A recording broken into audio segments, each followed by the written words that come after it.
আপনারা কিন্তু অনেকেই আমাদের কাছে প্রশ্ন করে থাকেন যে ১৯তম শিক্ষক নিবন্ধন অর্থাৎ এনটিআরসি এর নিয়োগের শূন্য পদ সংখ্যা কত এবং এখানে পরীক্ষা কবে অনুষ্ঠিত হবে, কোথায়, কিভাবে, কি প্রসেসগুলো কেমন হবে, এই বিষয়ে কিন্তু অনেক প্রশ্ন রেখে থাকেন আমাদের কাছে। তো আজকে এই বিষয়টি আপনাদের টু জেড ক্লিয়ার জানিয়ে দিব। তো অবশ্যই আজকের এই ভিডিওটি আপনাদের জন্য গুরুত্বপূর্ণ হতে চলেছে, তাই ভিডিওটি সম্পূর্ণ দেখার জন্য অনুরোধ রইল। আসসালামু আলাইকুম, welcome to daily job news and preparation YouTube channel. আশা করি সবাই ভালো আছেন, আমি আলহামদুলিল্লাহ ভালোই আছি। আজকে আমি আপনাদের জন্য খুবই গুরুত্বপূর্ণ একটি ভিডিও নিয়ে হাজির হয়েছি। তো ভিডিওটি হচ্ছে আপনাদের অনেকগুলো প্রশ্নের উত্তরও বলতে পারেন। তো আপনাদের জানতে চাওয়া বিষয়গুলোর গুরুত্বপূর্ণ যে বিষয়গুলো, সেই বিষয় নিয়ে আজকে একটু আপনাদের জানার জন্য আজকের এই ভিডিওর আয়োজন করলাম। তো অবশ্যই ভিডিওটি শুরু থেকে শেষ পর্যন্ত দেখবেন। তো চলুন ভিডিওটি শুরু করা যাক। তো প্রথমেই আছে ১৯তম শিক্ষক নিবন্ধনের বিষয়টি। এখানে শূন্য পদ সংখ্যা কতটি? তো ১৯তম শিক্ষক নিবন্ধনের শূন্য পদ সংখ্যা হচ্ছে ৭৭,৭৯৯টি। এবং সব থেকে বেশি জিজ্ঞাসা করা হয় যে ১৯তম শিক্ষক নিবন্ধনের পরীক্ষা কবে অনুষ্ঠিত হবে।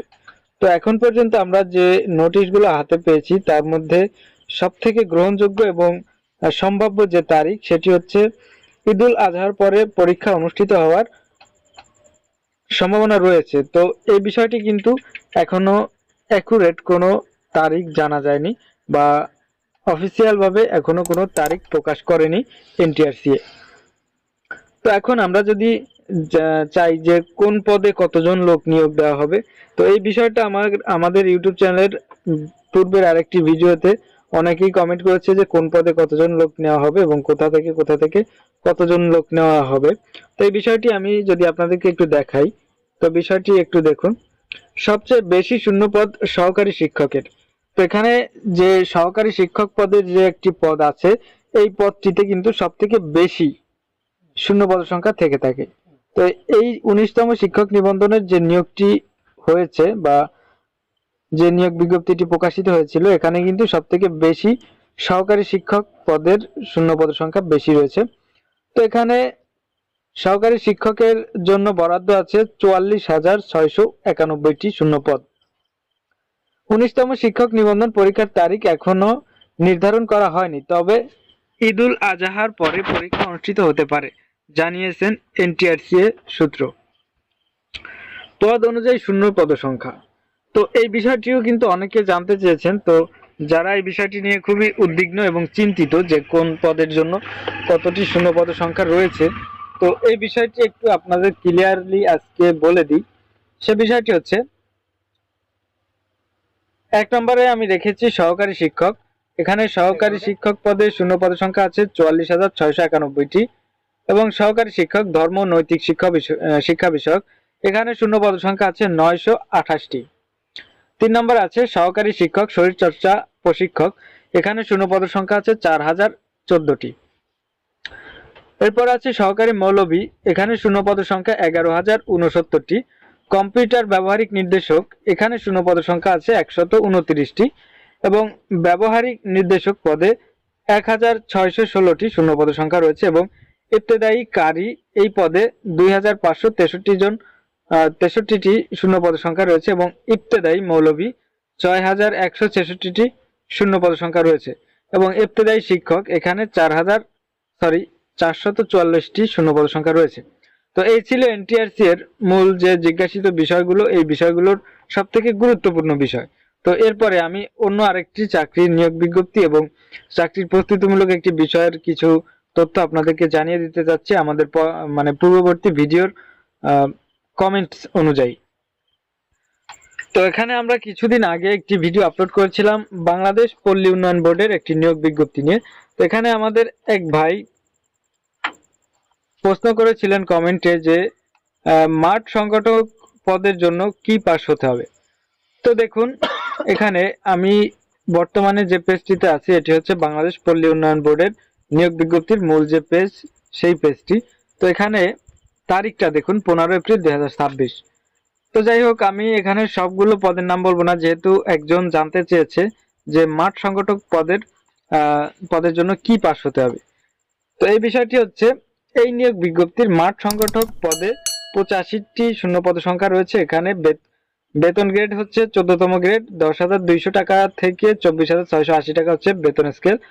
তো এখানে ন্যূনতম শিক্ষাগত যোগ্যতা ও অভিজ্ঞতার প্রয়োজন হবে স্নাতক ডিগ্রি, অর্থাৎ আপনারা বুঝতেই পারছেন স্নাতক ডিগ্রি বলতে আমরা বুঝে থাকি অনার্স পাস, অর্থাৎ আপনাকে গ্রাজুয়েট হতে হবে। তো এখানে কিন্তু ডিগ্রি পাস হলে আপনারা আবেদন করতে পারবেন না, শুধুমাত্র অনলি স্নাতক পাস অর্থাৎ অনার্স পাস হতে হবে। তো এখানে সাবজেক্টের বিষয়টি কিন্তু উল্লেখ করে দেওয়া নাই যদিও, তো তারপরে আমি মনে করি যে এখানে যারা ন্যূনতম স্নাতক পাস আছেন তারাই আবেদন করতে পারবেন। এখানে আরো কিছু ভাই কমেন্টস করেছিলেন যে এখানে আবেদনটি তারা কিভাবে করবে। তো এখানে আমরা যদি নিয়োগ বিজ্ঞপ্তির সব থেকে প্রথমে চলে যাই, প্রথম অংশে যদি আমরা আসি, এখানে কিন্তু আমরা দেখতে পাবো যে বিআরডিবির আওতাধীন ফরিদপুর, মাদারীপুর, রাজবাড়ী, গোপালগঞ্জ ও শরীয়তপুর জেলায় পরিচালিত উৎপাদনমুখী কর্মসংস্থান কর্মসূচি পিইপি বিআরডিবি ফরিদপুর এর অধীনে নিম্নবর্ণিত পদসমূহে অস্থায়ী ভিত্তিতে সরাসরি নিয়োগের জন্য বাংলাদেশের প্রকৃত স্থায়ী নাগরিকদের নিকট হতে নিম্নোক্ত শর্তে লিখিত আবেদনপত্র আহ্বান করা যাচ্ছে। এখানে বিষয়টি হচ্ছে আপনাদের এখানে যে কয়টি জেলার নাম উল্লেখ করে দেওয়া আছে এই জেলার প্রার্থীরাই কিন্তু আবেদন করতে পারবেন, এবং আবেদন অবশ্যই আপনাদের লিখিত ভাবে আবেদন করতে হবে। তো এই আবেদনটি আপনারা কিভাবে করবেন আমি যদি একটু ক্লিয়ারলি বলি, দেখুন, আগ্রহী প্রার্থীকে আবেদনপত্রে প্রার্থীর নাম, পিতা মাতার নাম, মাতার নাম, জাতীয় পরিচয়পত্রের নম্বর, স্থায়ী ঠিকানা, বর্তমান ঠিকানা, জন্ম তারিখ, জাতীয়তা, বয়স 30/4/2026 খ্রিস্টাব্দ তারিখে অবশ্যই আপনার যে বয়স হবে সেই বয়সটি দিতে হবে। শিক্ষাগত যোগ্যতা, অভিজ্ঞতা যদি থাকে তাহলে অভিজ্ঞতা, এবং MICR pay order bank draft number, অর্থাৎ আপনারা যে যেভাবে আপনাদের এখানে আবেদন ফিটা প্রদান করবেন বা পেমেন্টটা সম্পন্ন করবেন সেই পেমেন্টের চালান নম্বর, এটাকে আমরা অনেক সময় চালান নম্বর বলে থাকি। তো MICR pay order bank draft number, তো এই চালান নম্বরটা কিন্তু অবশ্যই আপনি সংযুক্ত করবেন, না হলে কিন্তু আপনার আবেদন বাতিল হয়ে যাবে। চালান নম্বরটা যদি আপনি না দেন তাহলে তারা ধরে নেবে আপনি আবেদন ফি প্রদান করেননি, তাই আপনার আবেদনটি বাতিল বলে গণ্য হবে। এরপরে তারিখ ও ব্যাংকের নাম, মোবাইল নম্বর ইত্যাদি উল্লেখপূর্বক নির্বাহী পরিচালক, উৎপাদনমুখী কর্মসংস্থান কর্মসূচি পিইপি, সদর দপ্তর ফরিদপুর বরাবর আবেদন করতে হবে। তো এখানে কিন্তু আপনাদের লিখিতভাবে আবেদন করতে হবে।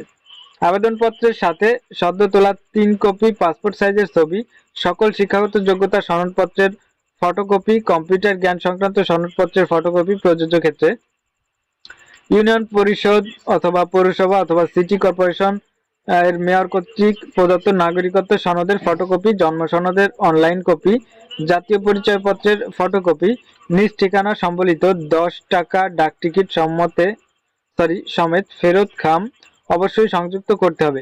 আবেদনপত্রের সাথে প্রেরিত কোনো কাগজপত্রই ফেরতযোগ্য নয়, ত্রুটিপূর্ণ, অসম্পূর্ণ এবং বিলম্বে প্রাপ্ত আবেদনপত্র সরাসরি বাতিল বলে গণ্য হবে।